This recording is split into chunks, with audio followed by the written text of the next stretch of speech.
set.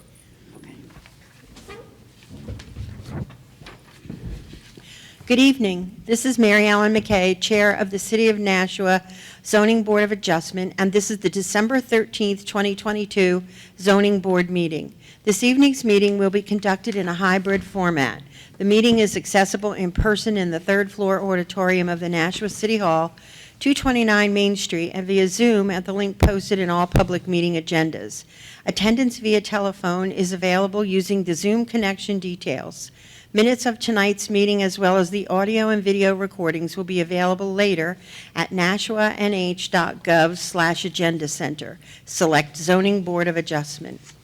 If anyone has a problem accessing the meeting, please call 603-589-3056, and they will help you connect. In the event the public is unable to access the meeting via the methods mentioned above, the meeting will be adjourned and rescheduled. The chair is in control of the proceedings and calls upon all who wish to speak in order as their raised hands are observed. The board follows the meeting protocols and procedures identified in its bylaws. The applicant will present their case for 15 minutes, followed by questions by the board. Next, persons wishing to speak in favor or with questions or opposition will be asked to speak for up to 5 minutes. If there are questions or opposition, the applicant will have 5 minutes to present a response.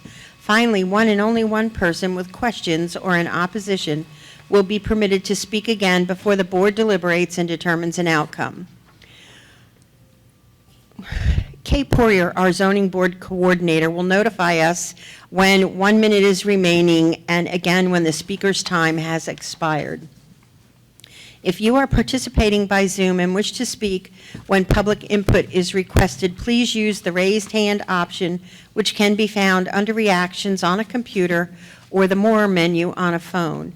The chair will call you in turn. Please use the lower hand option when you have completed your questions or comments. Please mute your microphone until called upon to speak. Note that all votes that are taken during this meeting shall be done by roll call. Tonight we will be hearing requests for deviation from the Nashua zoning code in the form of applications for special exceptions and/or variances. A special exception is a request that seeks permission to do something that the zoning ordinance permits only under special circumstances. To grant a special exception, 5 points of law are required to be met. These are outlined in the application and will be summarized in board motions. A variance is a request that seeks permission to do something that the ordinance does not permit. Variances also have 5 points of law to be met, which are different from those for special exceptions. For the City of Nashua bylaws and State of New Hampshire revised statutes, a minimum of 3 or more affirmative votes are required to approve any application. In addition, this board will hear all scheduled cases if a quorum of 3 voting board members is present at this meeting. Any citizen has the right to contest the decision that this board makes. Should we render a decision that you believe is in error, you have the right to request a rehearing. A written rehearing request must be received by the City of Nashua Planning Department within 30 calendar days from the date of decision. Should this board not grant a rehearing request, you can file an appeal directly to the New Hampshire Superior Court. Please contact Mr. Falk of the Planning Department for more information. For this meeting, we have the following full board members in attendance. Myself, Mary Ellen McKay, as chair. We have Mr. Jack Currier, our clerk, Mr. J.P. Boucher, and Mr. Rob Shaw. We also have the following alternate members in attendance: Mr. Jay Mancara, Ms. Estafia Borez, and Mr. Josh Neely. In addition to the board members, we also have with us Mr. Carter Falk, our deputy planning manager, and Ms. Kate Poirier, our zoning coordinator. We will start our meeting by taking a roll call. For board members, well, we have no board members participating by Zoom tonight.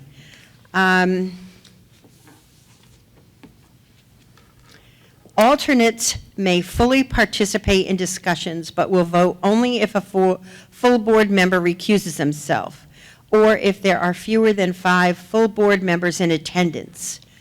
I will take the roll call, and tonight we will be alternating with an alternate since we only have 4 regular board members present. Mr. Jack Currier. Mr. Currier is present. Mr. Rob Shaw. Present. Mr. J.P. Boucher, Present. and myself, Mary Ellen McKay. I'm also present. Mr. Minkara, Present. Mr. Neely, Present. and Ms. Borez. Present. And in our first case, Ms. Borez has recused herself. And in this case, we will need 2 alternates to vote, so that works out. No, still one. 1, 2, 3, 4. Oh, yeah, just one. I can't count. In the first case, Mr. Minkara will vote in case 1. In case 2, it will be Mr. Neely, and in case 3, Ms. Borez. And we will proceed with case 1. Owner, Robin M. Kuna, 25 Robinson Road, sheet 110, lot 227, requesting variance from Land Use Code Section 190-17E1 to exceed maximum driveway width, 24 feet permitted, 38 feet existing, requesting to maintain an additional 14 feet of recently added driveway width. This is the RA zone and Ward 6. Is there somebody here to present this case? Are they on Zoom? Kate? I think so. I'm on Zoom. Oh, thank you. Then, Yes. if you would please state your name and address for the record. Robin Kuna, 25 Robinson Road, Nashua, New Hampshire, 03060. Thank you, and you may now present your case. When I paved the driveway, I was unaware that I was supposed to pull a permit, and my husband was diagnosed with cancer 2 years ago, and before his passing, he passed away on April 30th. He went through the chemo and the radiation, surgery. And with that being said, I had to take on all the household chores inside and out. And when it came to snow blowing the driveway to the right, it wasn't a driveway, it was just all dirt. I was always getting stuck in the mud and stuff, and like I said, I didn't know I was supposed to pull a permit, otherwise I would have went and done it had I known that it would be easier for me to maintain if I paved it. And it was lack of knowledge, but my driveway now is 38 feet, and my neighbor to my right, Robin, and she's 40 feet, and my neighbor to my left, Ed, he's 39 feet. So we're pretty much all like the same size driveways now. So, I mean, it's uniform, and I will keep the driveway maintained at all times if I'm able to keep it. It was a challenge trying to get parking for hospice when they were coming in, and Father Don and my family and friends, because they had to park out in the street. I'd like you to take into consideration and let me keep the added driveway if possible, and I apologize for, my lack of knowledge. And that's pretty much why I paved the driveway. Thank you. Does anyone have any questions? Mr. Courier? When did the driveway get paved? It was, sorry.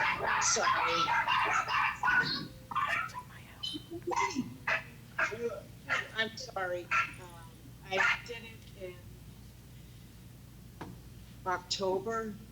No, it went from the end of September October of what year? this year. This year, okay. That was the only question I had. Does anyone else have any questions? Seeing none.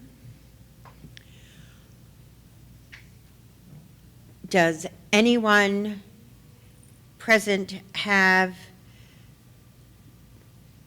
any comments in favor of this application?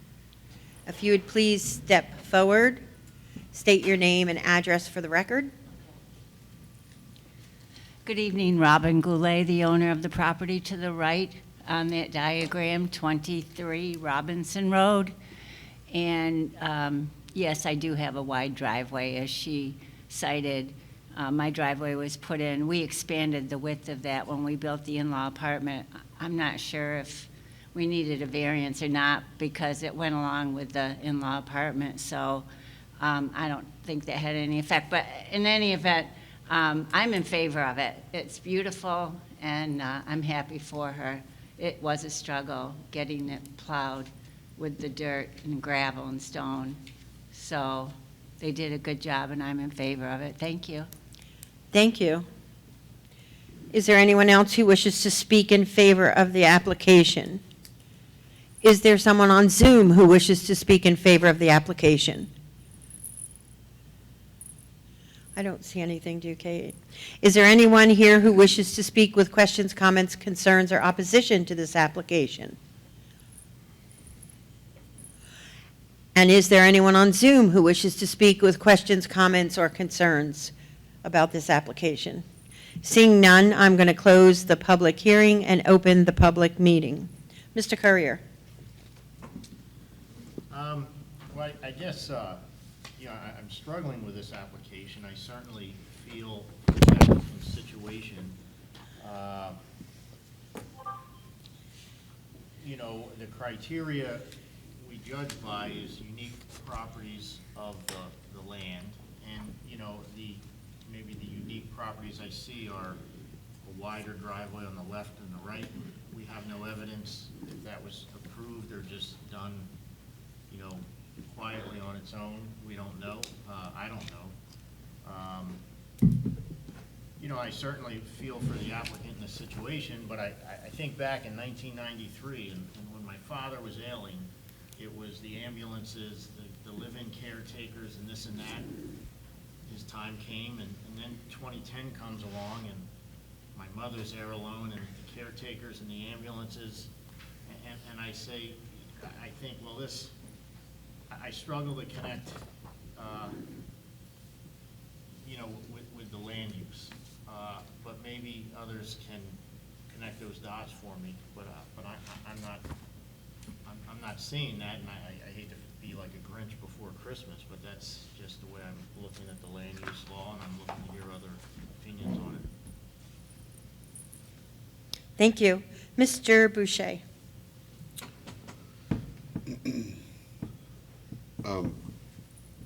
So I'll start off with saying that, as you know, I live in the Bishop Girton area. So Robinson Road is one of the main roads I take. It is also, I would consider it a busy road because it's the cut through to Daniel Webster Highway. So we get a lot of folks coming over from the exit 4 side that live on the other side of the highway that want to go to the top end of Daniel Webster Highway, however you want to talk about it. So it's a busily traveled road, and as you can notice, in the last year they put up a signal there to slow traffic down. So it is a busy road. What I recognize driving down that road is, especially when you go by where the park is, a small park, you will notice that when people go there, when they're parking, the parking on the street causes a problem because Robinson Road is not that as wide. There are narrow roads, but it's not, to me, a wide road for the traffic that travels Robinson Road. So I can see where there's sometimes where you have to really swing out halfway into another lane to get around traffic. So I can see where there's a need maybe for the off-street parking. I also know, because you travel down the road a lot, I just observe a lot, so I knew that this property had, they've been using that side on the lawn for parking for quite some time. So I know that that's an existing issue there. So when I look at this property and the request is really to be able to park, more than 2 cars in the driveway that's existing. This one is not as shallow, but there's a lot of shallow, some of the houses are pretty close to the street, so there isn't a lot of deep parking. So ideally, maybe, if this had been applied for before, maybe we would have tried to see if, suggested or seen if there was an ability to put, leave it at 24 feet and maybe have a turn-in at some point. I think it's somewhat credible. It's not an excuse why I would say it, but definitely I think because there's 2 properties on either side that have driveways, it's a similar situation. But this driveway also has a fence that's separating both properties on the right side. So I think unless you're really looking at it, you don't really see the driveway until you look at it. And again, I hadn't really recognized the driveway had been paved until this came up, believe it or not. I just, it's one of those things, you see properties and then you just don't think about it, and it really never stuck out because, like the applicant said, it was always somewhat muddy, during the rain and wintertime, and it was like black all the time. So, so with that said, I feel that I would support the application strictly based on the fact that, the applicant is, I think in essence, I believe the applicant, no matter what's going, whether it was a previous situation with her husband or any, maybe potential, as in the application, there's a potential situation that may happen with the applicant's mother.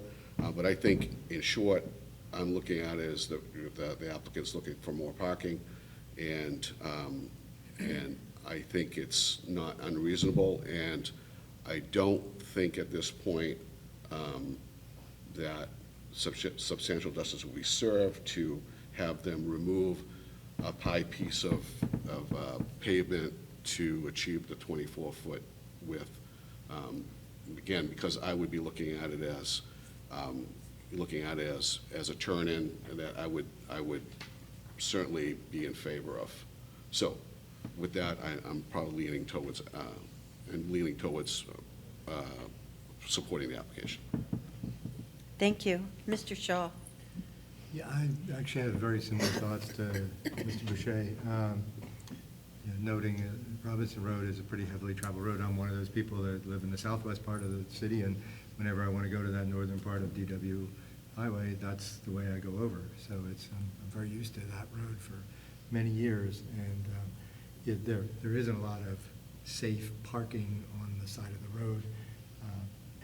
So I think that's a key consideration. I also think the fact that the properties immediately on either side of this property also have very equivalently wide driveways makes this much less onerous on the neighborhood and at least consistent in that kind of like microcosm of at least these few neighbors. We have no opposition. We do have one immediate neighbor. The most affected is in favor of this application. And so I guess I think also ideally, like we probably would have, and hoped that something could have been done for the cut-in to try to avoid this having the full width within that part of the setback. That's my only real concern here, but I don't think any real benefit would be served to not support it as it is. So again, I guess I am in support. Thank you. Mr. Minkara? I definitely struggle with this one. I do appreciate that the properties on either side do have wider driveways. Whether those were done with permits or not, I can't tell. But otherwise, I see no justification, nothing about the property that would justify the additional width. And, I would be reluctant to reach a conclusion that the 24-foot driveway requirement doesn't apply on Robinson Road. So, for those reasons, I can't support the application. Thank you. Mr. Neely? I think we've all agreed that this is a tough application to look at. Reading the application with the reasons of why this was done was certainly pulled at the heartstrings. And I think that we all need to be cognizant of the fact that you know, she has been facing some tough situations there. I did appreciate in the application under section 3 that the dirt part of my driveway that I paved was very messy looking. With it being paved, it looks much nicer and cleaner next to my neighbor's property. Looking at the properties on both sides, as we've all discussed, they all have the larger driveways, so certainly this does not look out of character. I would be in support of this application, and I would like to once again, with the statements from Mr. Boucher and Mr. Shaw, I agree with their statements as well as to why. Thank you. And myself, this is a tough one. I too struggle, like the neighbor who spoke.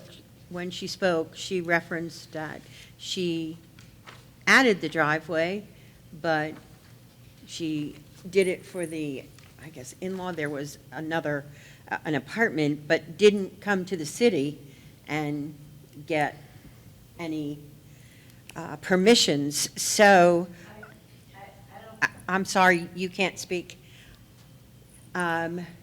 So, in that instance, we have an inkling, maybe, or maybe not. I don't know. I'm very torn on this. I hate to see somebody have to rip something out, and yet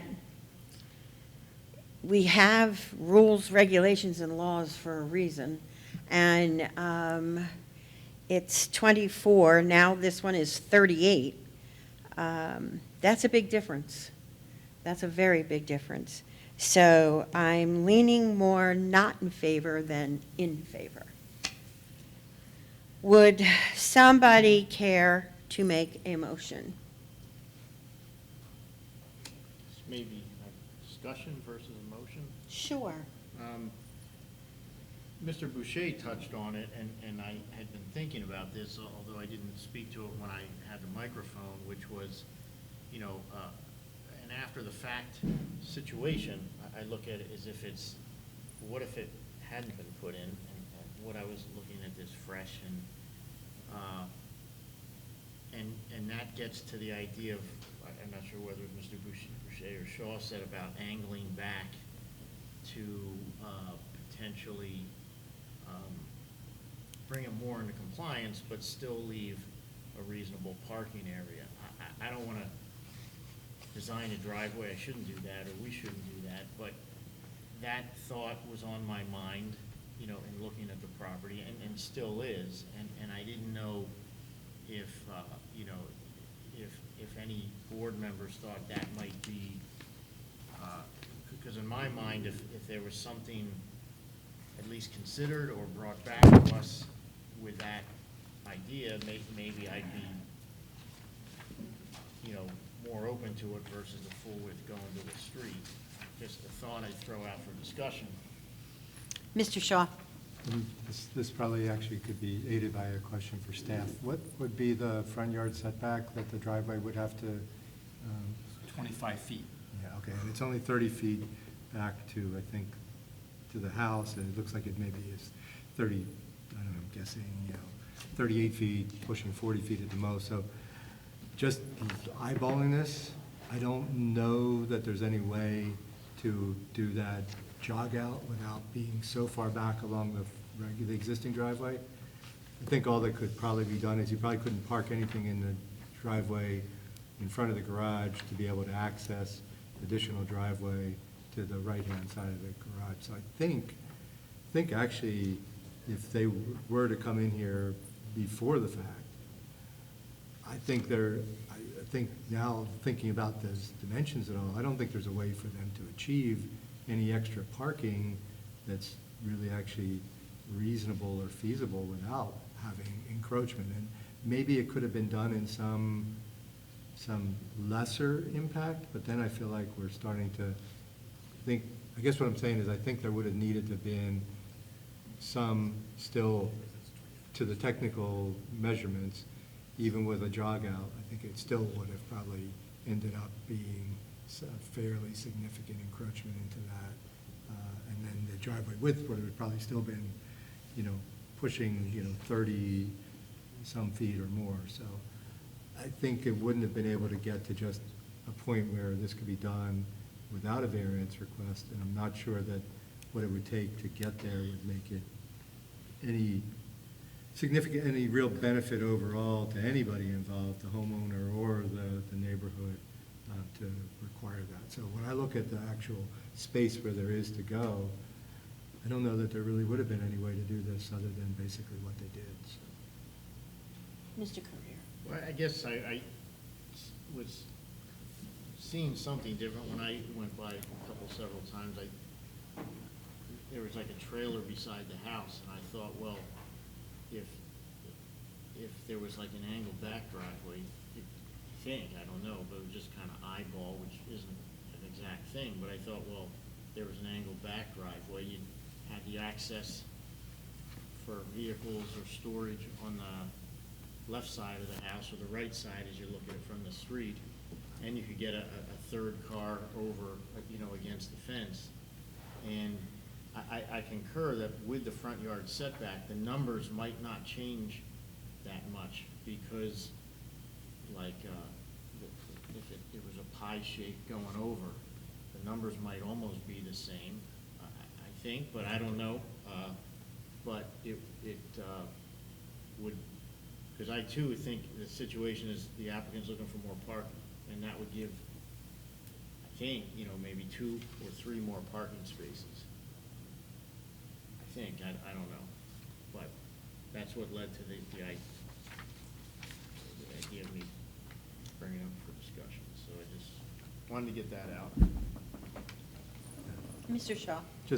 I'll just go back to the numbers a little bit. So I know that this drawing that we have showed 30 feet from the front of the house to the street, but then when you look at the GIS map, as we normally see, the actual property line is set in from the road. It looks like it's not by as much as we see sometimes, but it's still probably several feet. So to me, it looks like we're getting pretty close to 25 feet for that front yard setback.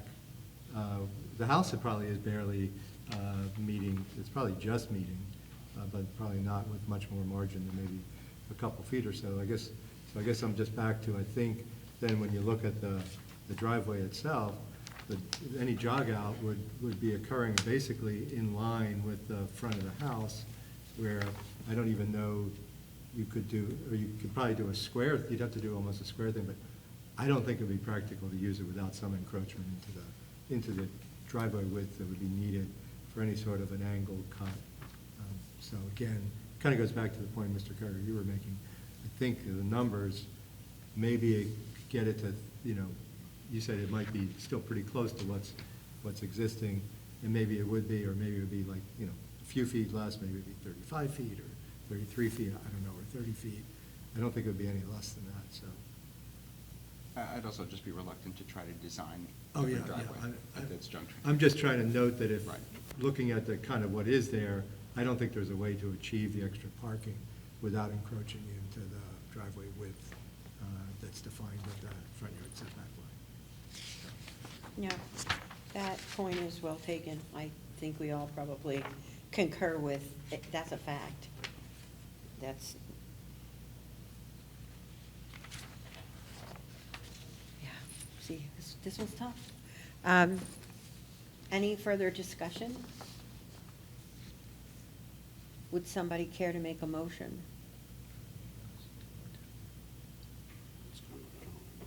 They might not be. We should try to pass it first, right? Want me to? Yeah, Okay. thank you. I'll make a motion. Absolutely. Thank you, Make Mr. a Shaw. motion on behalf of the owner, Robin Kuna, 25 Robinson Road, sheet 110, lot 227, requesting variance from Land Use Code Section 190-17, E1 to exceed maximum driveway width, 24 feet permitted, 38 feet existing. The request is to maintain an additional 14 feet of recently added driveway width. This is in the RA zone. The variance is needed to enable the applicant's proposed use of the property, given the special conditions of the property. As was just noted in the discussion, believe that while any attempt to provide extra parking beyond the existing 24-foot driveway width because of where the setback is and where the definition of the driveway width is, there would be significant or nearly similar full width needed for this, as this variance request is, to provide an accessible way to get to additional parking on a wider driveway that runs along the side of the garage. So it appears that there's not a reasonable way to actually get the additional parking here other than by having this encroachment.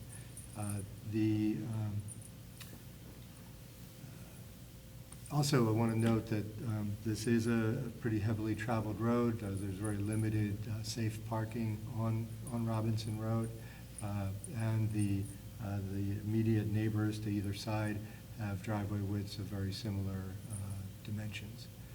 Therefore, I believe it's within the spirit and intent of the ordinance.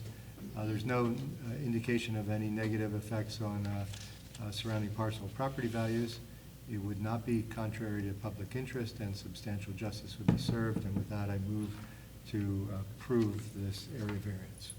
Thank you, Mr. Boucher, for your second. Mr. Courier, how do you vote? Mr. Courier votes not in favor. Mr. Boucher, how do you vote? Mr. Boucher votes in favor. Mr. Shaw, how do you vote? Mr. Shaw votes in favor. Mr. Minkara, how do you vote? Mr. Minkara votes not in favor. And myself, Mary Ellen McKay, I'm going to vote not in favor. So the motion to approve fails. And at this point, I think we need another motion. Would someone care to make a motion? Mr. Courier, thank you. I make a motion to deny the 38-foot driveway of 25 Robinson Road. I think perhaps the majority of the board finds a variance is not needed to enable the applicant's proposed use of the property given the special conditions of the property. What's been discussed tonight is Robinson is a busy road, and parking on the road is challenging. But also what's been discussed is that fact that it's a busier road. Other folks feel that that doesn't warrant excess driveways, excess width driveways. So I think having the excess width driveway is not within the spirit and intent of the ordinance. I think the board and people who support this motion note that there are wider driveways on the left and right, but on balance, those are also not in concert with the 24-foot variance. And so I think it's also not within the spirit and intent of the ordinance to allow the wider driveway. I think there's been no impact, or no testimony on the impact of property values of surrounding parcels, but I think that the wider driveway in general, to allow those just because the road's busier, is not contrary to public interest, and substantial justice would not be served. So again, I make a motion to deny. And thank you, Second. Mr. Minkara, for your second. Mr. Courier, how do you vote? Mr. Courier votes in favor of the motion. Mr. Boucher, how do you vote? Mr. Boucher votes not in favor of the denial. Mr. Shaw, how do you vote? Mr. Shaw votes not in favor. Mr. Minkara, how do you vote? Mr. Minkara votes in favor of the motion. And myself, Mary Ellen McKay, I also vote in favor of the motion. So that is 3-2, excuse me. The motion to deny has been agreed upon, has been approved.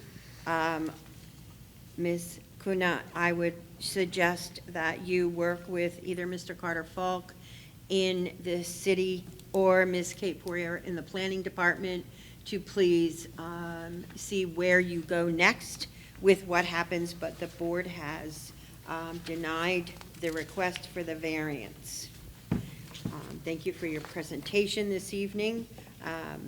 And if you have any, like I said, if you have any questions or if you have any reason to disagree with the decision of this board, you can revert back to the planning department. You also have recourse on taking this further to appeal the decision. But thank you. Now we'll move on to the next case.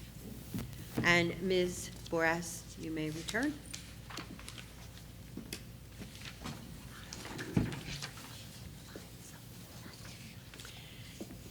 Case number 2, Thomas and Mi Yi, I hope I pronounced that right, owners, 54.5 Lake Street, sheet 101, lot 187, requesting variance from Land Use Code Section 190-17E1 to exceed maximum driveway width 24 feet permitted, requesting to maintain a 37-foot wide after-the-fact driveway. This is in the RC zone in Ward 6. Is there someone here to present this application? Yes, Thomas is here. Okay. If you, sir, would please state your name and address for the record, the floor is yours. And my name is Thomas E. Could you speak a little louder, sir? We cannot hear you. Okay, sorry about that. Okay, my name is Thomas E. And I live in 54.5 Lake Street, Nashua, New Hampshire 03060. Thank you. You can present your case, sir. Okay, thank you. Okay, we used to have an old garage, and we demolished that garage and make a pay for parking space. And after we paid for the parking space, we got the information that we need a 10-feet setback from the walkway. We need to want to keep the space for our parking space purposes.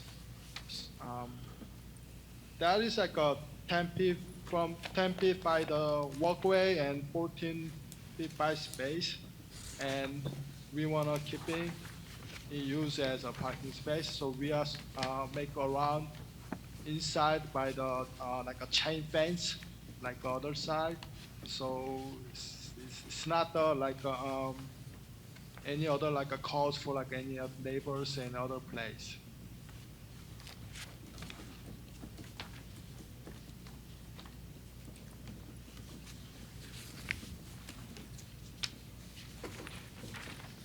Do you have anything further to add, sir? I think that's enough. Have you discussed any of this with your neighbors? Yes, I'll talk to my next neighbor house. But they are rent low. They live in the Florida, and also who is like who is the person who is renting the house, and that they don't mind about any problem that things. Thank you. Does anyone have any questions for Mr. Yi? Mr. Boucher? Mr. Yi, can you tell me approximately, I see that you have a chain link fence that's up. Can you tell me what the driveway width opening is that you currently have now, since you put up the chain link fence? What's the width approximately, do you know? Right now it's about 24 feet. Okay, thank you. Mr. Courier? Mr. Yee, on the garage, or former garage, I should say, when was that removed? And so that's the first question, and what was the size of the garage? And was the garage situated so that you could park in front of it, or was it kind of up on the street where you could only park in it? And if you could answer those questions, I'd appreciate it. Okay. that garage size is very small. It's like a old, like a 10 by 12. And that, we are used to, it's like a little bit inside in the house. And it was like a very old garage and cannot, further can use it because it's kind of a very, like a leaking from the roof, and so we are unable to use the garage for further. But we were planning for like trying to get rebuild the garage, but it's costs are very expensive right now, so that's why we decided to take down. And then, the home at 54 and a half, does this driveway, maybe you mentioned this, if you did, I missed it, I'm sorry, does the driveway serve 54 and a half, which I think is yours and in the corner? And does it also serve, like, is it a two-family home, or what's at the structure there? Oh, there's a one-family house, and the garage location is with the Ash Street. Oh, okay, and, all right, so it's a single-family home, and how many bedrooms are in the home? Oh, they have 3 bedrooms. 3 bedrooms, okay. And then, just out of curiosity, I guess I was thinking it might be a two-family because of 54 and a half. I mean, is 54, is that a different house then? Or is it? Yes, that's a totally different house. Oh, that's the next one to your right if you're on Lake Street? Yes. Oh, okay, thank you for clarifying that for me. I think that's it for now. Thank you. Mr. Boucher? Mr. Yee, just some other clarification, so I understand. The garage, was that I mean, maybe in a small garage, but was that a two-car garage? Yes, sir, there's a 2-car garage. Okay. When the garage was existing, it appears that you had 2 parking spots to the right of the garage. Is that correct? Only 1 parking space. 1 parking space. Yes. Okay. Well, we can be 2 for like Okay. 1 front, 1 back.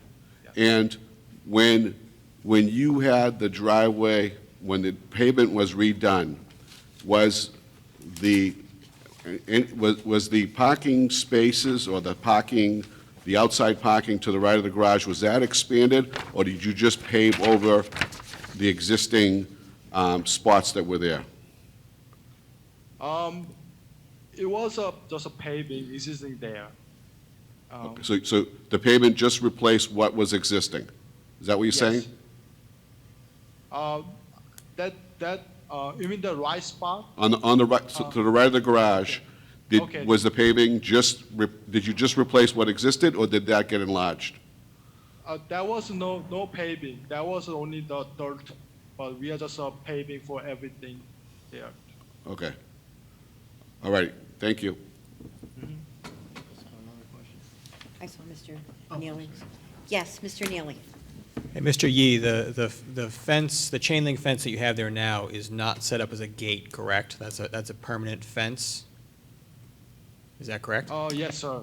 There's no gate, only just a fence. And so you're willing for that to be, you're willing for that, if we go forward with this, for that to permanently stay in that position, correct? That cannot be replaced with a gate, that would be a permanent fence, correct? Yes, sir. Yes. Thank you. Mr. Courier? I was wondering, Mr. Yu, if you could just clarify, what was the footprint of the garage? I thought I heard 10 by 15. It's not right. Huh? I don't think 10 by that was 12. correct. What? 10 by 12, 1, 2. He's saying 10 by 12, but it couldn't be a 2-car garage. Doesn't look like 10 it by from 12. the GIS. Doesn't look like it, no. There's no way. Well, there's no numbers on it, Yeah. right? On what we have, there's no numbers on the width of the garage. Right. But it looks like a 2-car garage. Yeah, because when you look at the cars parked on the street, you look at the perspective, Mr. Courier, that's why I'm saying it's a 2-car garage. It may be on the smaller side because of the age of the garage, but I was looking at some GIS pictures, and it shows 2 doors on the garage when I looked at Street View from years ago. I think Mr. Courier may have. Oh, It was Mr. Falk. approximately 20 by 20. It was 20 by 20, Yeah, that would make sense. Square, to the pretty much two square, properties. 20 by 21. Yeah. or 20 by 20. The front yard setback as shown is 10 feet, so if you just extrapolate that figure out, you can see it's about 20 by 20. And I guess, I have another question.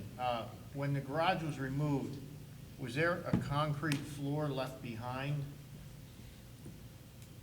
No, demolitions, they are taking out.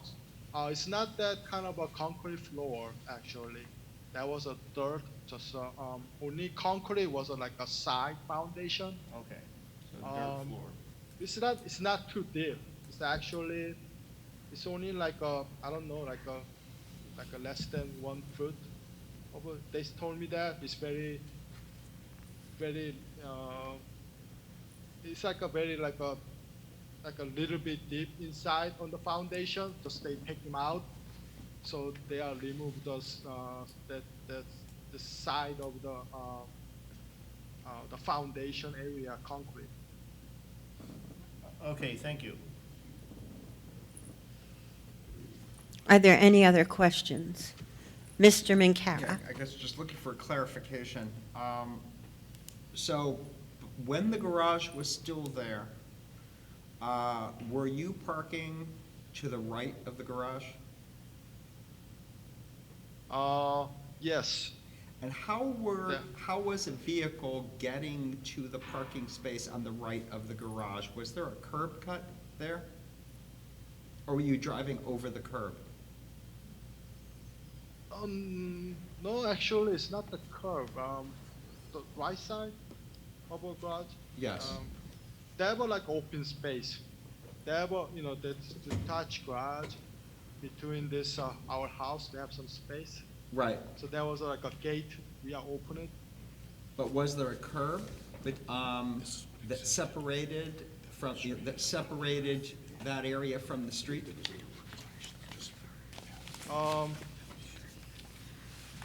I don't think it's not the separated. When you drove into that space, did you have to go over a piece of stone or concrete? Did you have to drive over something, or did you just? No, just go through it. Okay, thank you. Uh-huh. Are there any further questions? I'll just- Mr. Boucher. I'll just make a point. I had the same question you did. When I looked at some old GIS, if you look at this picture right here, that whole sidewalk is that kind of just that little lift, and it's just past. It was, it was really never, it was never any curbing. And That's what it looked like to Yeah, me. so parts of the city are like this, right? Right. You'll see that, yeah. So it was one big length in front of the garage and then past the house. Right. So, yeah, so it was really no barrier. Right. Yeah. Are there any further questions? Seeing none, I'm going to ask if there's anyone here who would like to speak in favor of this application. Seeing none, is there anyone on Zoom who would like to speak in favor of this application? Is there anyone here who would like to speak with comments, questions, concerns, or opposition to this application? And I will also ask the same question, is there anyone on Zoom? Hand up. Oh, there's a hand up? I see. Can you unmute yourself, state your name, please, and address for the record? Hi, my name is Yakov Kogan. Can you hear me? Yes, sir. We have a letter from you as well, Yes. but you're here, so you may speak to your, that way we don't not have to read the letter. We can hear from yourself. Yes, thank you, ma'am. Excuse me, my name before you is start- Yakov Kogan. Oh, his address. Did you give us your name and your address, sir? No, I just gave you the name. I'm gonna give you my address. Okay, thank you. I live at 13 Sand Drive. That's in Ormond Beach, Florida, zip code 32176. Thank you. So I'm the owner of record of 129 Ash Street, the house to the left of this driveway in question. So what I wrote in my email to the board is that I am opposing granting the variance. I believe that by paving the driveway at 24 feet, the owner of the house at 54.5 Lake Street is already gaining additional parking spots to what he had in the past.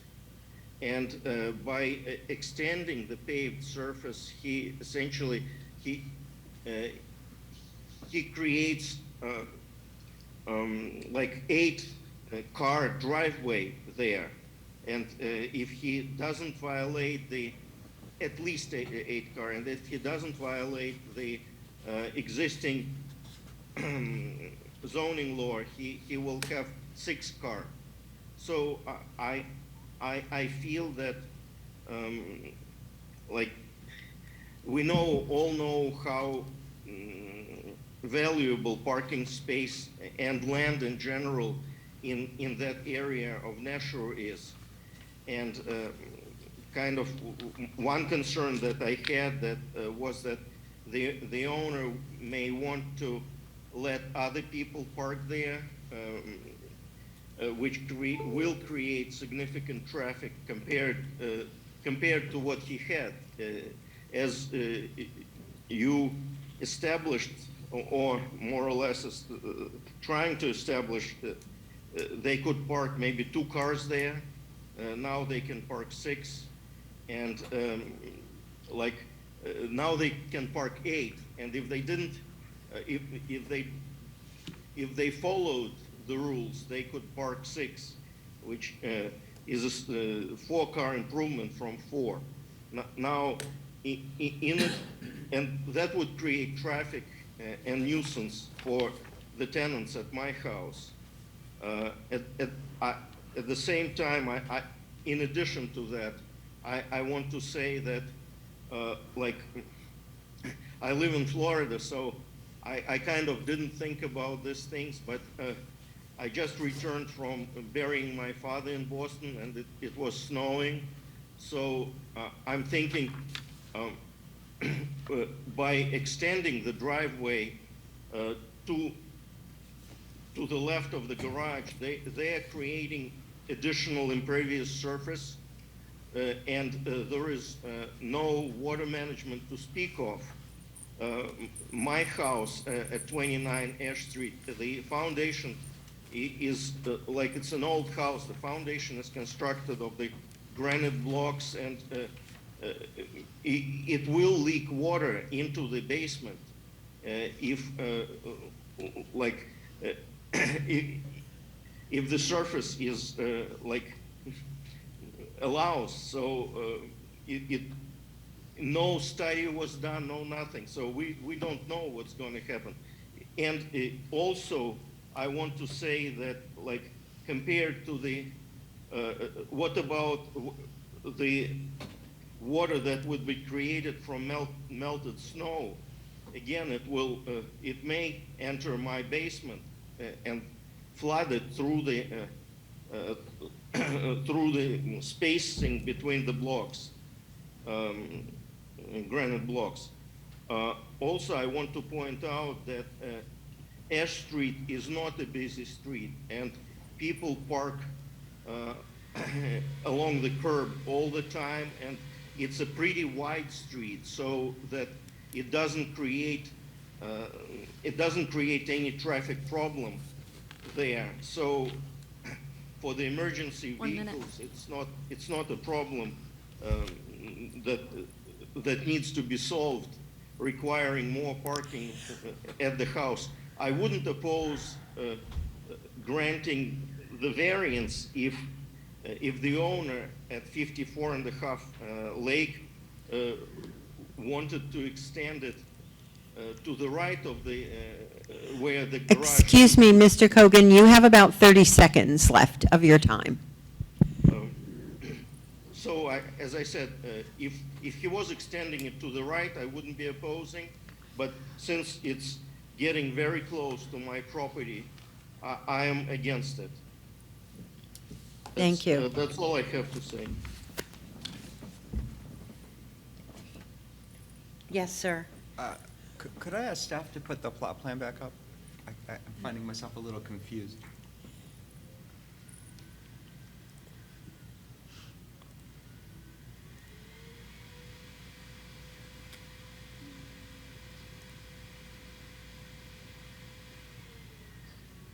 So, this would be a question, I'm not sure if it's a better question for the, oh, I'm not sure if I can ask a question now, I'm sorry. I guess I'll ask a question, could I ask a question of the abutter? Yeah. Is the driveway, existing driveway, that was widened, closer to your property line than the garage that used to exist? Yes. Thank you. There was like a piece of grass, probably 6 foot wide, between the wall of the garage and my property line. Thank you.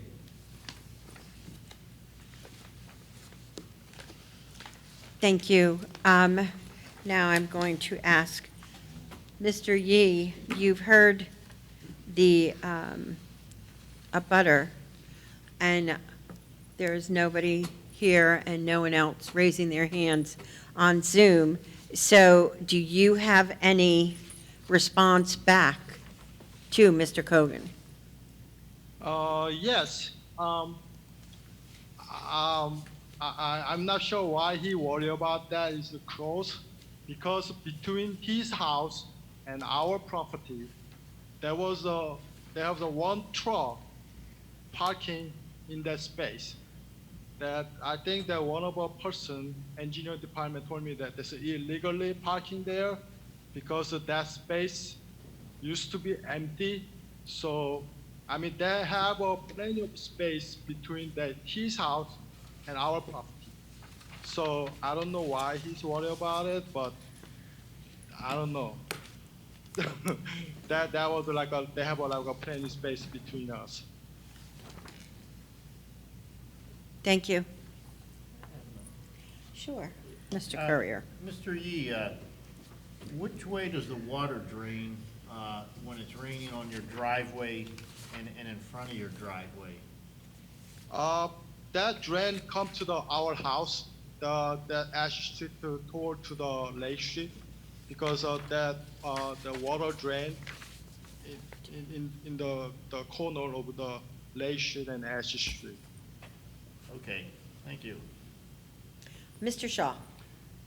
I wanted to go back to the question of how many cars were you able to park before the garage was taken down? I don't know if that was, technically you could have put 2 in the garage even if you weren't actively able to. And was it 2 cars on the open space? What was the amount of parking before? And then the follow-up is, what's the number of cars you can park with this wider new amount of paving without parking over the sidewalk? Because as you know, you're not allowed to park crossing the vehicles into the sidewalk. So I didn't get the sense that you could park maybe more than about 4 cars right now, but I may not be understanding correctly. So how many cars could you park before, and how many can you park in the current situation? Yes, sir. Because past, the 2 cars in the garage and 2 cars on the side and right side and the front and back. And now, after we demolition for garage, we are testing. It's like a very hard scale for like a more than, because the front we just have a 2 car, and next barely made 3, and we tried to get 4, but in the left side corner, it's very hard to drive because we have a fence in there, this yellow, in the walkway, we have a fence there. So it's not come out the straight back. We have to turn corner like this. So we are testing we are trying to get the parking for 5 car. So that's we can do, barely made it.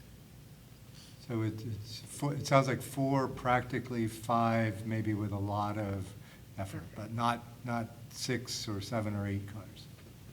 Yes. Okay, thank you. Does anyone else have any questions? I'm gonna, I know Mr. Mancara asked this question, I guess I'll ask it in a different way, was the pictures we see in from my site walk, there's asphalt paved straight to the asphalt of the street.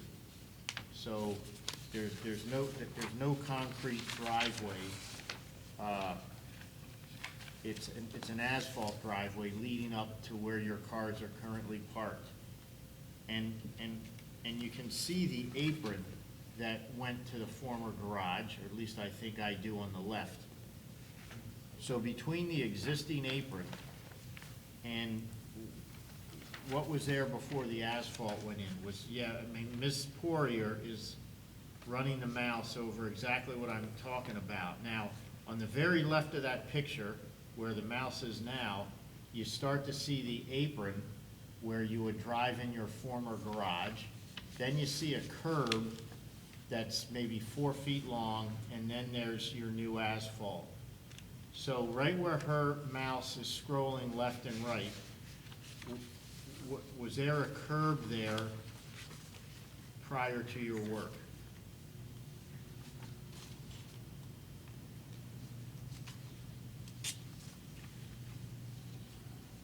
I don't know if you're answering. We're not hearing anything. My question is, was there a curb there prior to you doing your asphalt work? Yes, it was.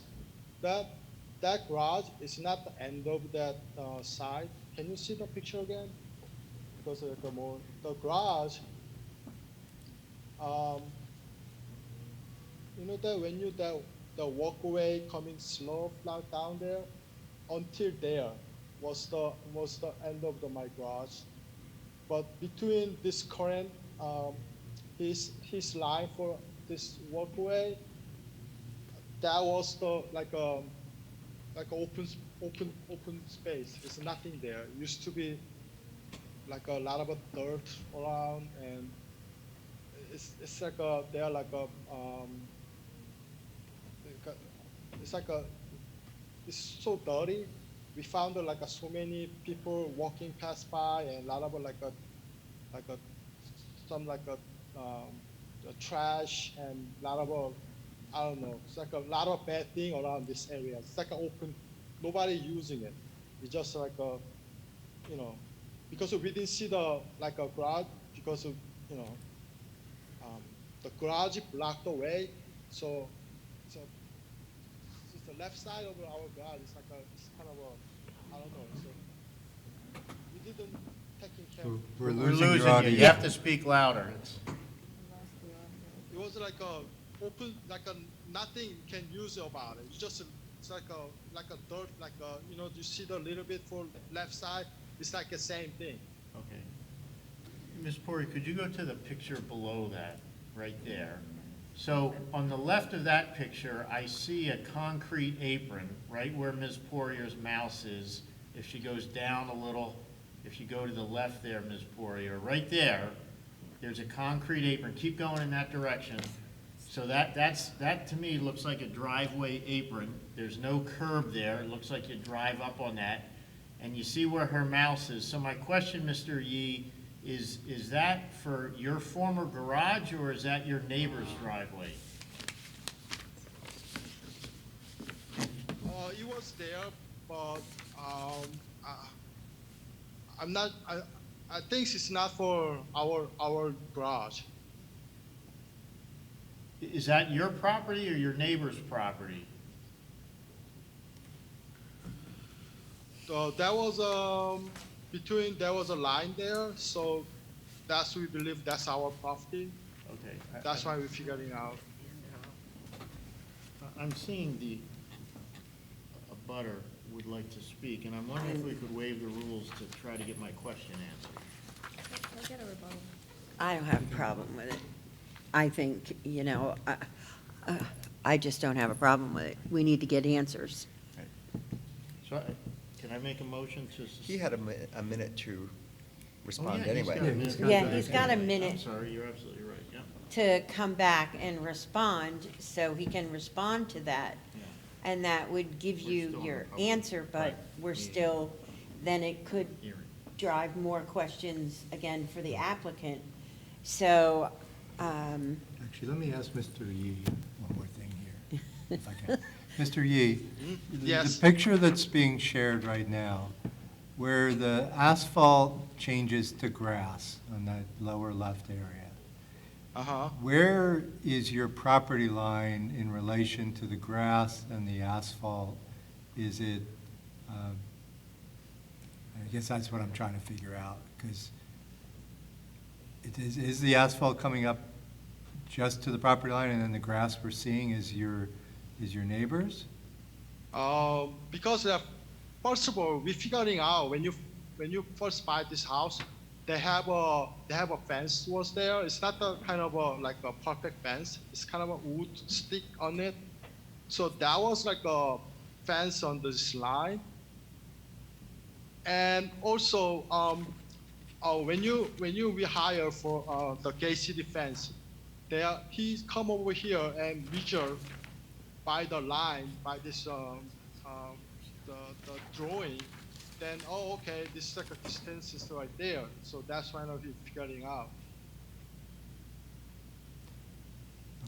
yeah, Yeah, that- I think I understand, and I think we're maybe feeling like the garage was further over than it is. I think that where that curb goes down, to me, that looks like where it was the actual garage driveway entrance. Yeah, That's what I'm that's- feeling. So, That's- and then, but I guess we can Ask ask the neighbor here She's shortly. gonna have 5 minutes after this anyway. or we can ask Mr. Falk too. He may have answers. Mr. Falk, do you have any answers to this? Well, if you look at the plot plan, you'll see where the actual garage was located. And there's that thick black line down at the bottom that shows that the driveway was paved to the property line. So it looks like it went over somewhat. That right there. So what Ms. Poirier is running the mouse around, is that That's the supposed new to be paved, driveway? Yeah. Okay. I still So don't I think that other understand. photo that showed the lawn, I think that's the It's not butter's clear. property. So Carter, are you saying that the driveway that served the pre-existing garage went to the property line? No. Okay, I think the garage was offset from the Right. property line, looks like by about 5 or 6 feet. But the new driveway that's shown by that yellow line, or that black outline in the bottom there, where the upside-down letters say required 10-foot setback, that whole area is the new pavement. Which Okay. looks like it goes right to the property line. so the prior driveway and garage did not go to the property line. There was, I think as the abutter mentioned, there was a grass strip between the garage and the driveway and the neighbor, and now that grass strip is gone, and it appears that the new pavement goes right up to the property line. Yeah, 'cause he said there was about 6 feet. Okay, got it. Now I understand. Well, thank you. You've cleared up the mud. Sorry.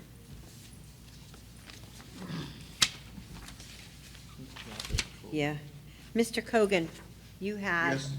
a minute? 5. Oh, no, I thought he had a minute. No, up You to have 5 5 minutes? 5 minutes, yeah. 5 minutes. I stand corrected. I just wanted to say that I want to be friendly to my neighbors, and I don't I don't want any like opposition to their property rights. I just want to say that like I would have my tenant there. I have owned the house since 2004, and the tenant that I have there moved in there like in 2012. He has been there for 10 years.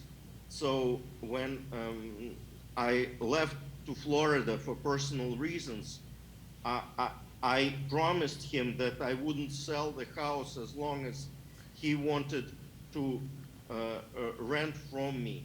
His mother lives on the first floor, in the first floor apartment, and he lives on the second floor.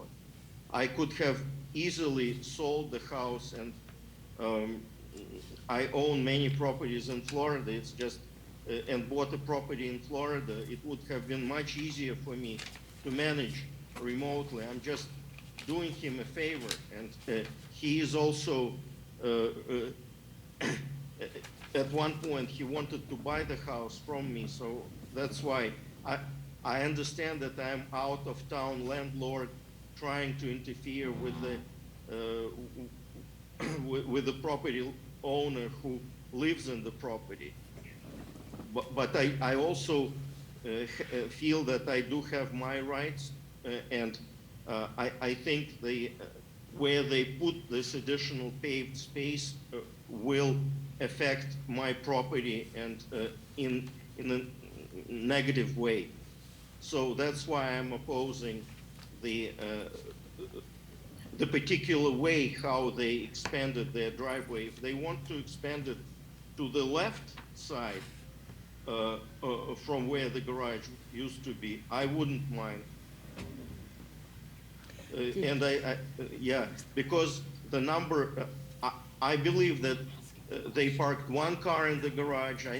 I've been there quite a few times. I saw the garage was fairly small. You couldn't fit two cars in there. I don't remember how many cars they parked to the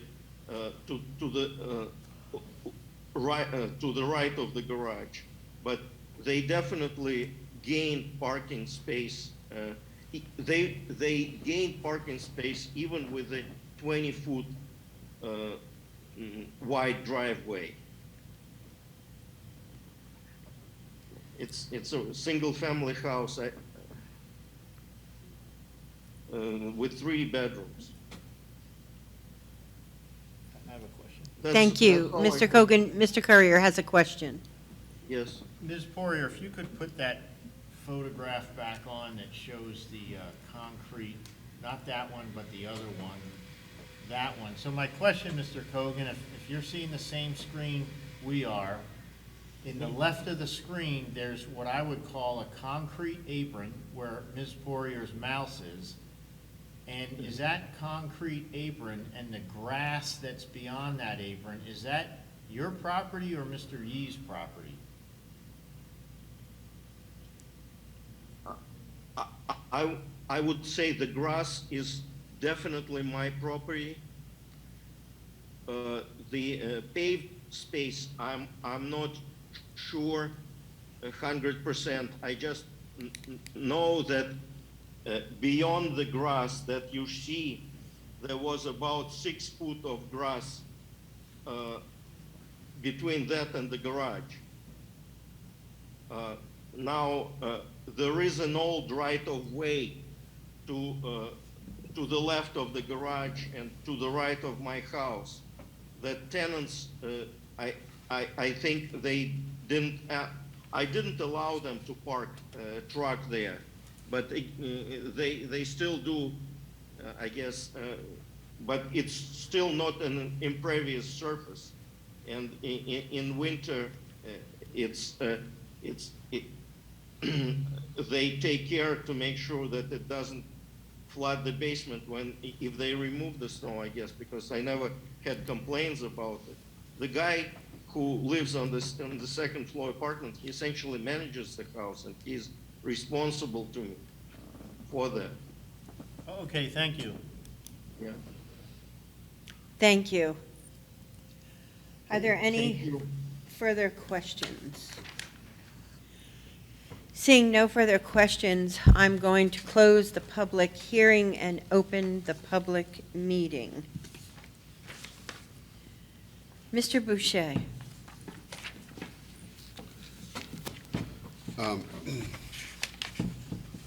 Excuse me. So it's clear to me, it's clear to me where the garage it was existing. It's also clear to me that the existing space between the garage and the property line was paved. So I recognize that and I acknowledge that. I, again, through my own research, saw that there was non-existent curbing or anything in front of that property, where the parking is now. So I know that I'm very confident, 99.9% confident that no curbing was removed when the right side of the pavement was done to the street. I think it was just cleaning up what was there. So I think it's credible, somewhat credible that the owner is recognizing, what's happened, has taken a step to put up a permanent chain link fence. Obviously, we had questions about a gate, and it appeared to me there was no gate there, because that's one of the things I was looking at to see if this was just something that could be moved. I think Mr. Shaw brought up some good points. I was looking at this space, and I'm looking at the vehicles in there, and again, the driveway may be on the right may be deep enough for two small cars, but once you get anything larger, I think it would be hard to park something without hanging over the sidewalk. And so I look at it as parking comfortably 4 vehicles. I think what maneuvering as, I believe the testimony of the applicant, it would be 5 cars. I don't think the applicant has any, the applicant didn't state so. I don't think this was done to rent spaces to park. I think it was legitimately trying to get rid of an old structure, wanted to take advantage of the current space that was there. So the parking for 4 vehicles, let's just say, has really always existed, even though we can argue that the 20 by 21 garage approximately is kind of a little inadequate. Current garages, I think the smallest you'll see in a 2-car garage is a 22 by 22. But again, I think it's 4 spots. I'll also note that driving through the neighborhood, I'll just state that just so I believe that the wider driveways are part of the neighborhood, and strictly on that block at 139 Ash Street in the corner of Level is a 40-foot wide driveway there. At 133 Ash Street's 34 feet wide, 190 Ash Street's 45 feet wide, and 189 Ash Street's 42 feet. So right in that area, you do have some homes with wider driveways. Of course, some of them may be a couple, 2 families, but again, exceeding that 24 feet. But putting in perspective of what the abutter said, again, that is a wide street. Again, there is no parking, overnight parking. So again, I think it's credible that the applicant is looking, obviously, to have extra spaces for whatever reason. It's none of our business, but we didn't ask, and it's not my business. I mean to say I didn't ask, and I didn't think to, but that home could be other people living there, children that may drive someday and may need the spaces. So I don't think it's unreasonable. Again, what I find to be more credible here is that there was a chain link fence put up, but what has existed is a non-traditional type sidewalk as we would see with curbing. So again, we're just dealing with what is existing, and I think has made an effort to really try to just limit that to that 24 feet entrance, not to create any other issues and problems. So I believe with that, I would be supporting the application. Thank you. Mr. Shaw? I guess I find myself a little bit kind of going back and forth on this. I do think that the general usage appears to be very similar to what it was, at least allowable usage from, or the way it was being used previously, but at the same time, it also appears that it was really like arguably a functional garage, even if it was not fully functional, but that there was unpaved or grassy or muddy or whatever area that's now paved. So I feel like in a way the usage hasn't really potentially changed.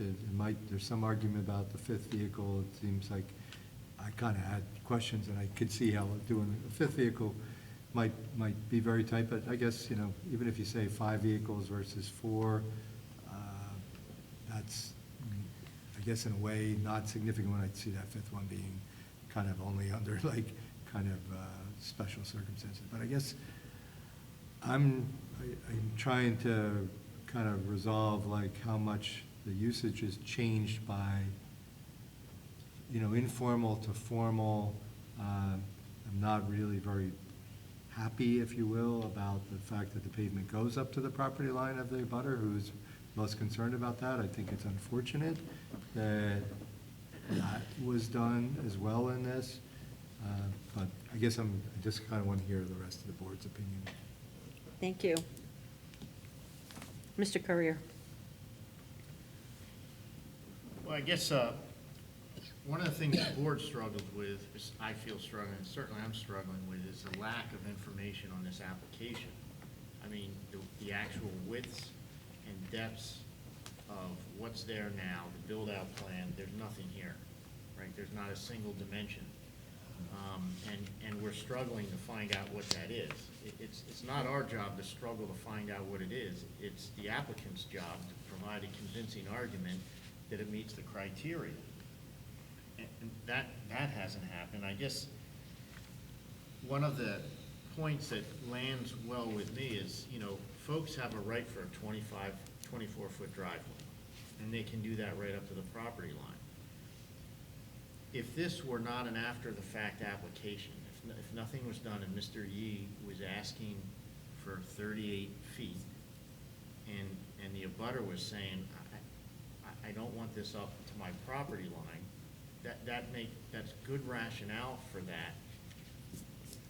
And I'd be feeling like, well, maybe 38 feet is justified, but towards your house, not up against the abutter's house.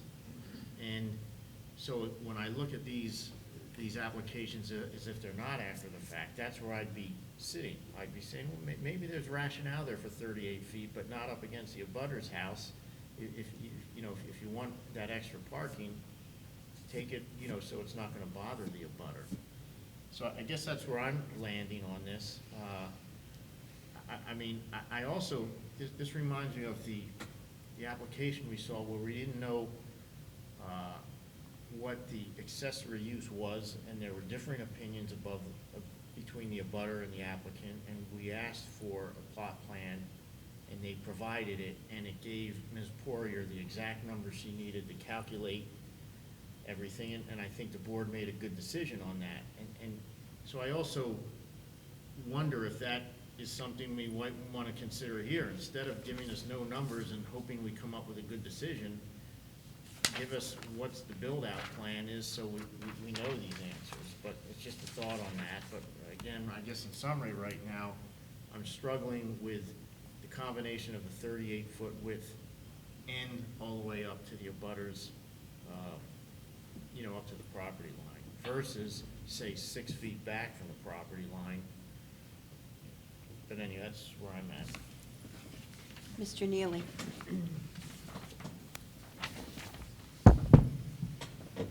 Those are great points, Mr. Courier. I agree with that, and I wasn't thinking along those lines until you started speaking that way. We really are kind of shooting in the dark here, and I think if we did step back and we had to think about, would we approve this? If somebody walked up with so this is what I'd like to do, and the abutter was concerned, as he should be. You know, if we put ourselves in this person's shoes, we just got our first snowfall, and they're about to find out where that water's going as it's melting out there today. And he, you know, he may not have gotten that phone call from his tenants yet. I do have to agree with Mr. Courier. I think we should take a step back here. I'm really concerned that the pavement went right up to the property line. That's not a new section of town. You know, some of those houses they're gonna get water when you make minor changes out there. I do applaud the putting in the chain link fence and getting within the spirit of what we're trying to do with only a 24-foot opening. You know, if we move forward with this, I would make that so that it had to be a permanent fence. You know, we should not be opening this up so it's a, you know, 38 or 40-something foot opening to the street. But I would like to go back to what Mr. Courier said, that, you know, we need more clarification on dimensions. I'm really concerned of, you know, Stan's Paving. This is not the first time we've heard of these guys throwing some stuff out there. You know, two sessions ago, we had the same discussion of Stan's Paving, throwing stuff out there and then coming back after the fact for a mea culpa. I would say that we should step back, and I would not approve this today, in my opinion, as he has requested. Thank you. Mr. Minkara? Yeah, I can't find support for this application. I do think that paving the area where the prior garage was is certainly reasonable. And I can find support for paving the area to the right of the garage where they were previously parking and where it appears there really was no curbing. And were they to have just done that or requested that, that would have been a driveway that did exceed the 24 feet. It would have probably been a 30 or 31 foot wide driveway. It would have been more than adequate to park 4 cars pretty readily without the need to expand toward the neighbor's property line. And so while I have no problem with where the garage was in the area to the right, I can't find support for paving that additional area right up to the neighbor's property line. We have specific testimony from that neighbor that this would adversely impact his property. He expressed, you know, his concerns, again, specifically about drainage. This is significantly increasing the amount of impervious area right up to his property line. So I think for that reason alone, I couldn't find support for this, because I do think that point number 3, you know, will not adversely affect property values surrounding parcels, where we have testimony to the effect that it would, and where I think it's reasonable to look at what was done and say, yeah, that would adversely affect. I mean, to the point of snow, where's the snow going to go when you pave that driveway? It's either going to go onto the grass on his property, or it's going to be mounded right next to his property. So, yeah, for me, I can't find support for those reasons. Thank you. Ms. Boras? I actually feel the same way for all the reasons that have already been stated. I cannot support the application as submitted. Thank you. I'm going to agree with everyone so far that's spoken, especially that right up to the property line. I think if he would have left that 6 foot at least and kept that grass, it would have helped. So I too am not in favor, but what my question is the will of the board to request more information about numbers and sizes and proportions, or is it the will of the board to motion to deny? Mr. Shaw? I really don't think there's any need to get any other information. We Okay. have an application that says they want 37 feet, and I think. 38. No, this is the 37, the previous was 38. Oh, okay, I'm sorry. I was going to correct you, and I just thought I'd just let it go. But unfortunately, you said it about 5 times. So, but, yeah, so I think, I mean, I really don't see what getting, I mean, we have these questions about like exactly what it was before, but the reality is we know what it is now. It's after the fact. We know it's 37 feet. I think there's a lot of sentiment about, especially the area that was to the left of the garage that goes up to the property line.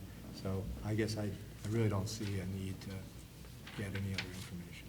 Thank you, Mr. Shaw. That's why I like to ask the will of the board. Mr. Boucher? So, I actually agree with Mr. Shaw. And would it be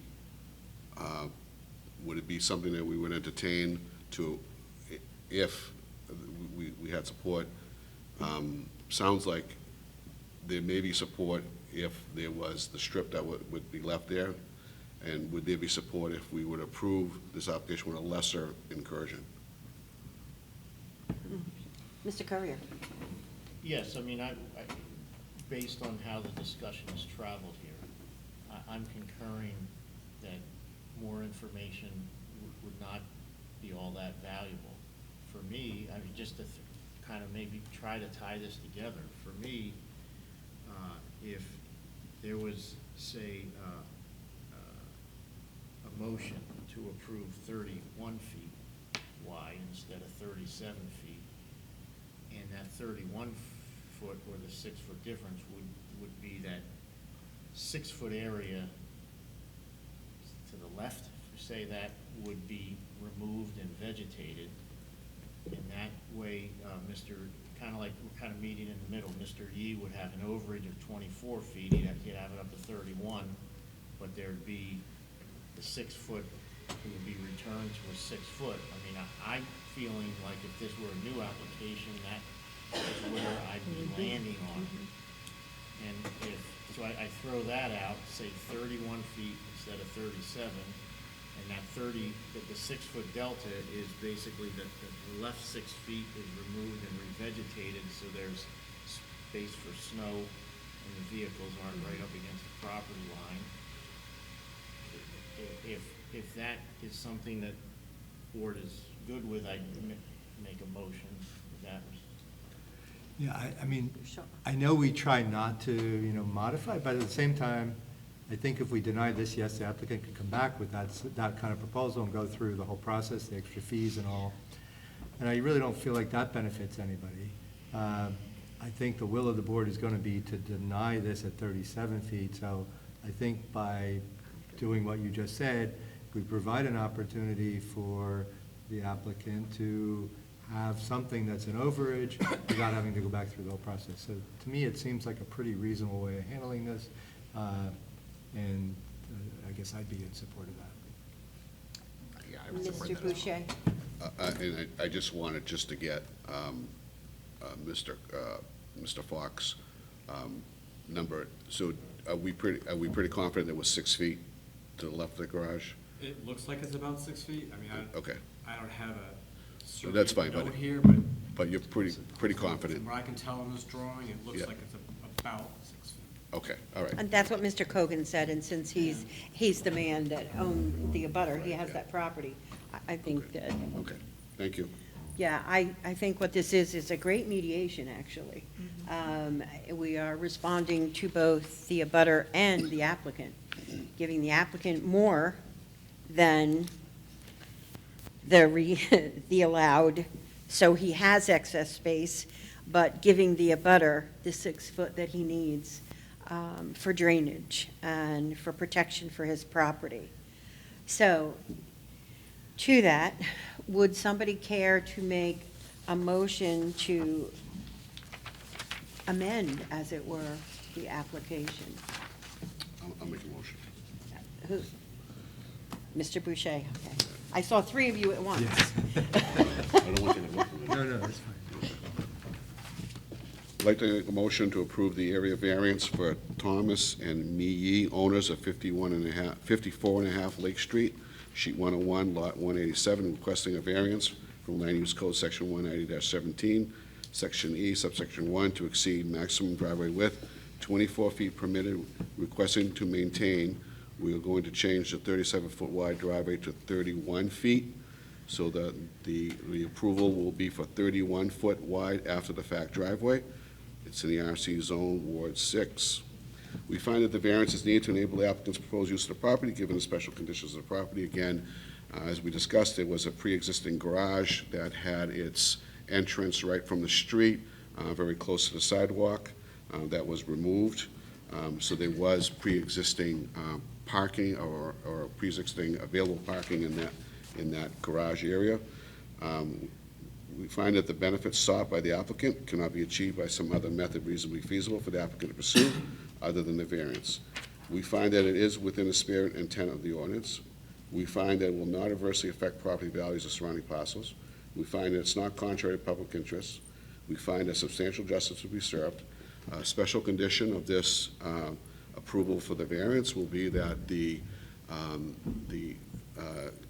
newly installed existing fence that was constructed that left approximately a 24-foot wide opening will remain in place. It will not, it's to be left as a permanent structure along the sidewalk.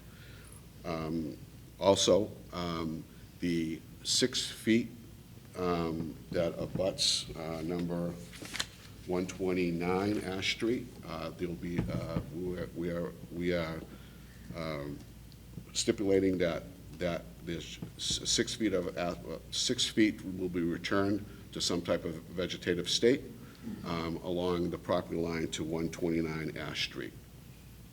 And with that, I make a motion to approve the area variance. Thank you. And Mr. Shaw, thank you for your second. And Mr. Neely, you will be voting in this case. Mr. Boucher, how do you vote? Mr. Boucher votes in favor. Mr. Shaw, how do you vote? Mr. Shaw votes in favor. Mr. Courier, how do you vote? Mr. Courier votes in favor. Mr. Neely, how do you vote? Mr. Neely votes in favor. And myself, Mary Ellen McKay, I also vote in favor. That is a unanimous decision by the board. Mr. Yee, your variance has been amended slightly but granted. And should you have any questions, comments, concerns, please re-refer back to Mr. Carter Falk or Ms. Kate Poirier in the planning department. And please also understand that anyone has up to 30 days with which to appeal any decision made by this board. Other than that, congratulations on your variance. Thank you for your presentation, and Merry Christmas, Happy Holidays. God bless you. And now we will move on to case number 3.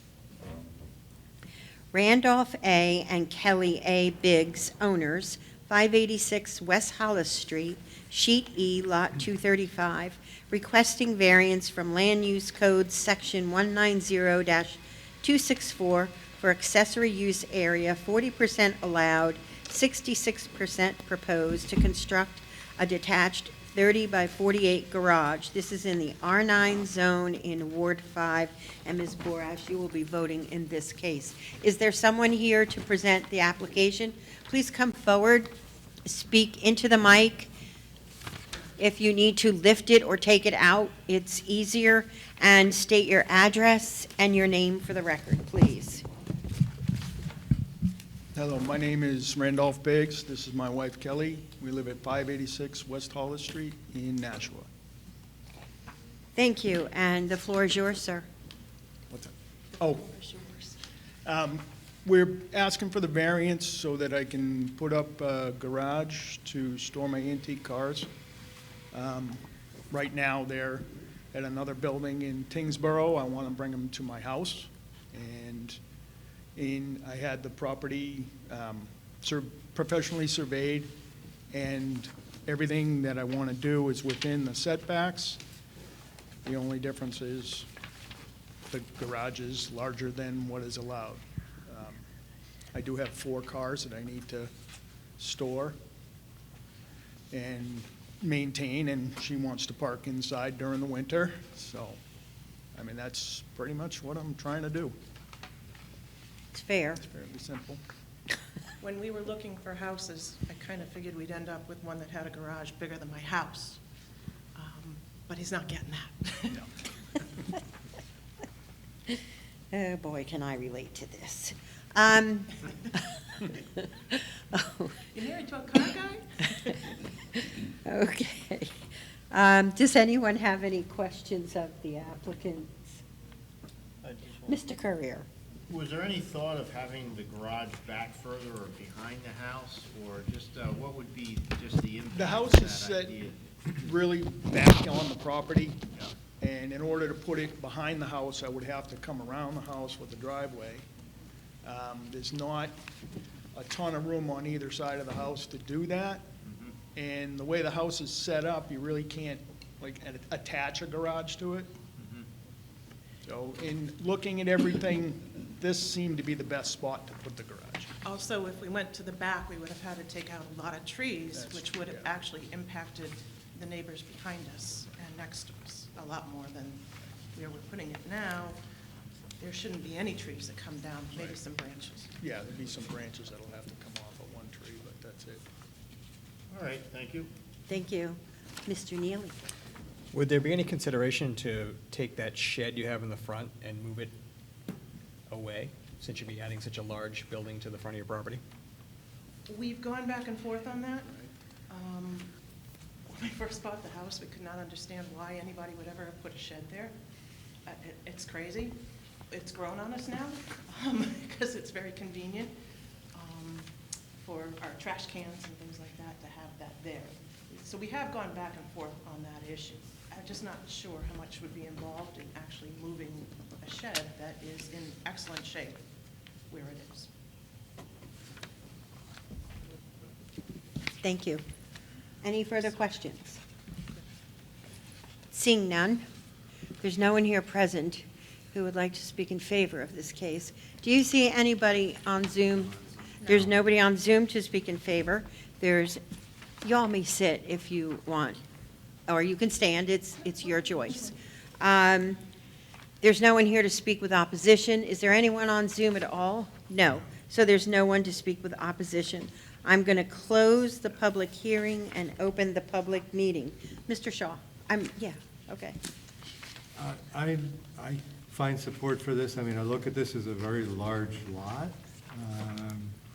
And yes, this new structure is quite significant. But I really think the overall impact to the property, to the neighbors, I think that, a little bit of the discussion, questions we had about other options for the placement, it seems like ultimately this is a pretty reasonable place. It's still actually set back a reasonable distance from West Hollis Street, so I guess overall I'm in support. Thank you. Mr. Courier? Yeah, I find support too, as Mr. Shaw said. I just wanted to add to that, like, West Hollis Street has a unique variety of frontages. Like, across the street from this is what's now a charter school. I think it was a medical facility. Just a little further down, there were, some recent, maybe 20 years ago, houses like with a big berm of dirt in front of it. So there's a real hodgepodge of things that front on this street, and a lot of, I don't know if I want to use the word odd or unusual. So if there was a proposal for this, say, near your house in Maplewood, I'd be like, I think it would be very out of place, not in character. But the character of this area is very all over the place. And we're not hearing any opposition by abutters, and I think that speaks to the fact that right, left and right of this, there's some large properties with a lot of vegetation, and so it's not in anybody's face. And so I'm inclined to support it. Thank you. Mr. Boucher? I'm going to support it too for the reasons spoken to. Thank you. Mr. Neely? I had a chance to sit across the street in the parking lot and kind of envision how this building would look. And they did a great job putting this application together. Everything we need to see, everything down to the specs of the building, really made our lives a lot easier to take a look at this. And it will fit for what Mr. Courier was saying. It's a hodgepodge along that West Hollis Street. It's not going to look out of place in any way. They've got those large pine trees there. It's going to kind of hide it there a little bit. So I would definitely be in favor of this variance. Thank you. Mr. Minkara? I also support the variance for the reasons stated, and would just add that, certainly in our climate, having indoor parking for your vehicles is reasonable use of the property. Though large, it's not, far beyond, many other applications that we've seen, so I support the application. Thank you. Ms. Boras? I'm also in support of the application for everything that's already been stated. And I, too, support the application. Is there someone who would care to make a motion? Mr. Shaw, thank you. I'd like to make a motion on behalf of Randolph A. and Kelly A. Biggs, owners at 586 West Hollis Street, Sheet E, Lot 235. The request is for variance from Land Use Code Section 190-264 for accessory use area where 40% is allowed and 66% is proposed to construct a detached 30-foot by 48-foot garage. This is in the R9 zone.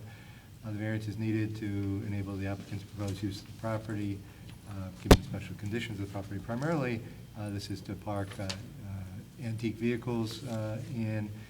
The property is actually quite large. The house is not excessively large. This is a large structure, and thus the accessory use area is significant from a percentage standpoint. There was some discussion about other possible placements of this structure within the property, and this seems to be the most favorable overall when all things are considered. It would be within the spirit and intent of the ordinance. There's no indications of any negative effects on surrounding parcel property values. It's not contrary to public interest, and substantial justice will be served. The board also noted that there's fairly mixed use of this area of West Hollis Street, and this kind of structure would not be in any way out of character or unusual. So for all those reasons, and meeting the criteria, I move to approve this area variance. Thank you very much. Ms. Boras, thank you for your second.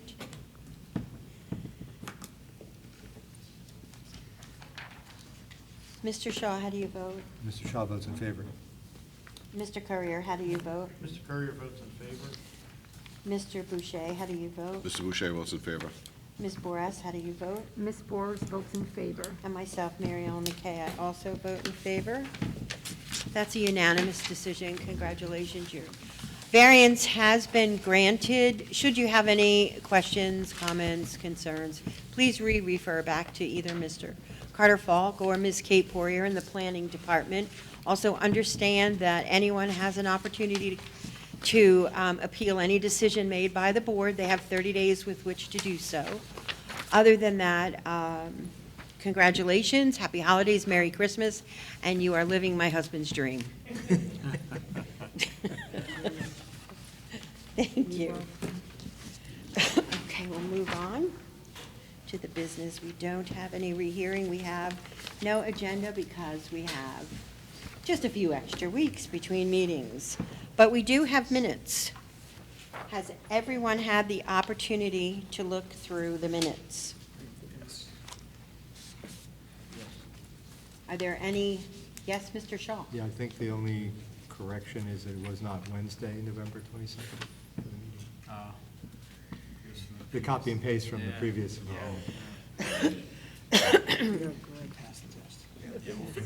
He left it in there just to see who really reads it. Aha. Well, Mr. Shaw has proven he is a Hawkeye. He caught it. Thank you, sir. Then, that being said, I'll move to approve the minutes of November 22nd. and I will second that.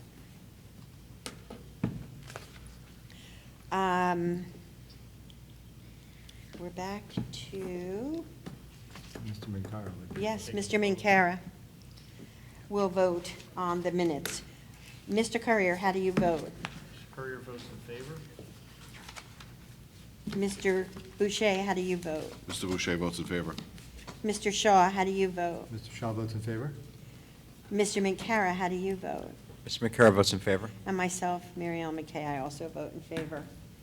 That concludes the business of the evening. And it is 8:19. And so, I'll move to adjourn. move to adjourn.